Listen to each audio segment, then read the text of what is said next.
Well, hello again. Thought it was high time to give you an update on where I'm at with the 18-inch Constellation project.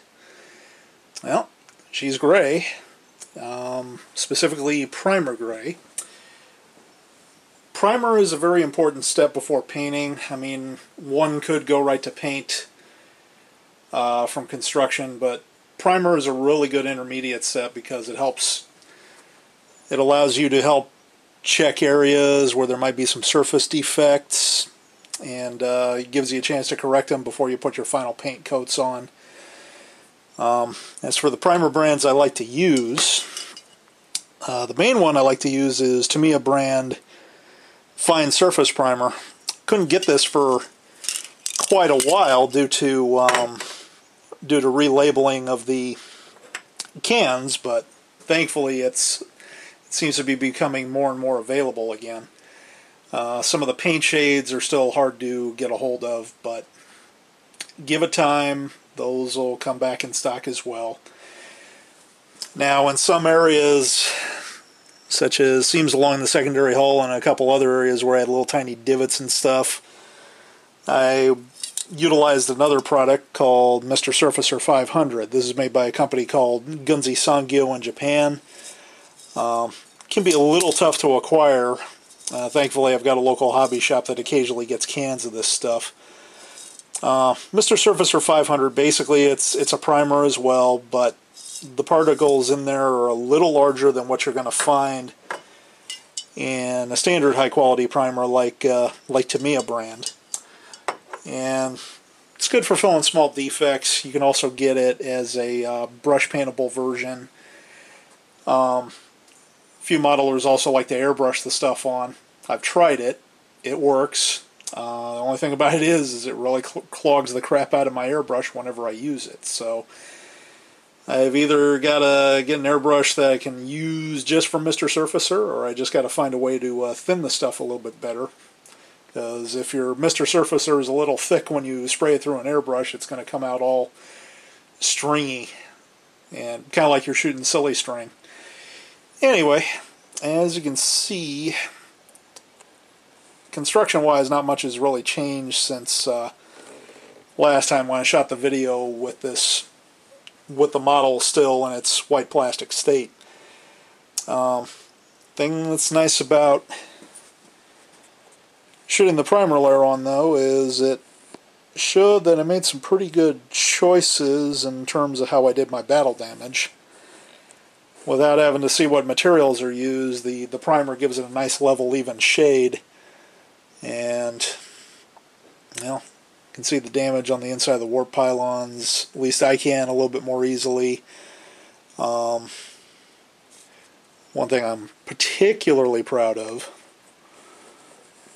is the jagged nature of the damage to these conduit pipes in here, the ones that are made with the servo wire and the Plastruct half-round tubing. I couldn't see how I did the nicks when the stuff was still wire and white colored, but the primer highlights where the damage is quite nicely, and that's one of the benefits of using it. Turning it around, let's raise it up a little.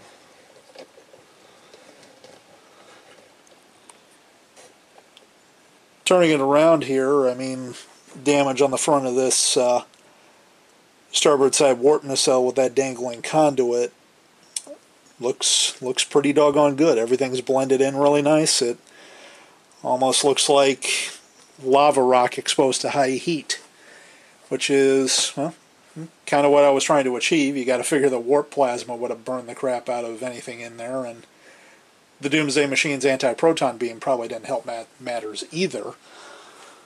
Of course, the primer was also important for making sure there were no surface imperfections left on the saucer. I mean, there's a couple of small areas where one can kind of see a hint of a grid. Those are probably going to disappear when the paint goes on.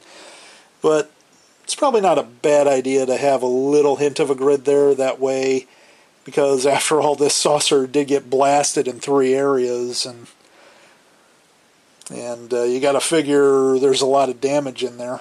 One of the things I've noticed from viewing it on the back side is looks like the saucer's got a little bit of a warp to it, probably because of these 2 cutouts here and here. But well, you got to figure if a ship's going to get hit really bad by something big, then you probably would have a few ribs and internal supports buckling and stuff, causing the entire structure to shift, kind of like an earthquake hit it. Let's flip it over to the bottom here.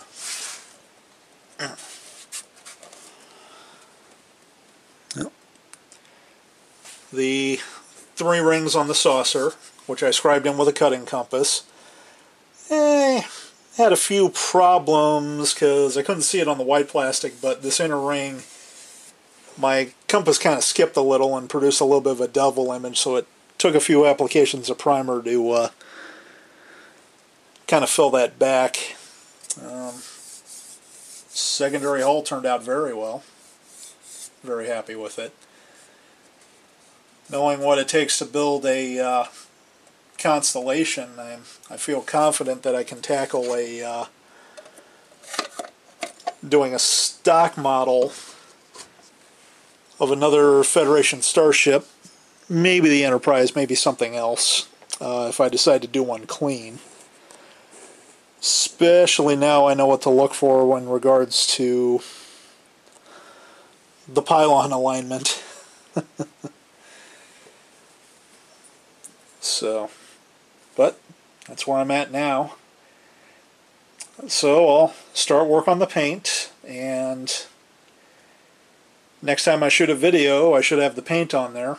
May have the decals on there too. It depends on how fast I can get this done.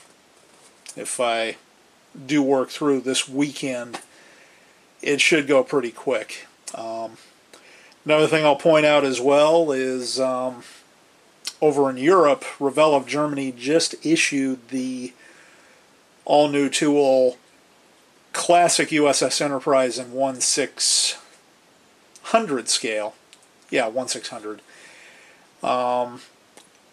This would be about 1/650th scale. Difference in dimensions and stuff. The Revell of Germany kit is pretty much exactly almost 1 inch longer. A bit more detail. Those are not available in the US, but there are vendors in Europe you can get those from.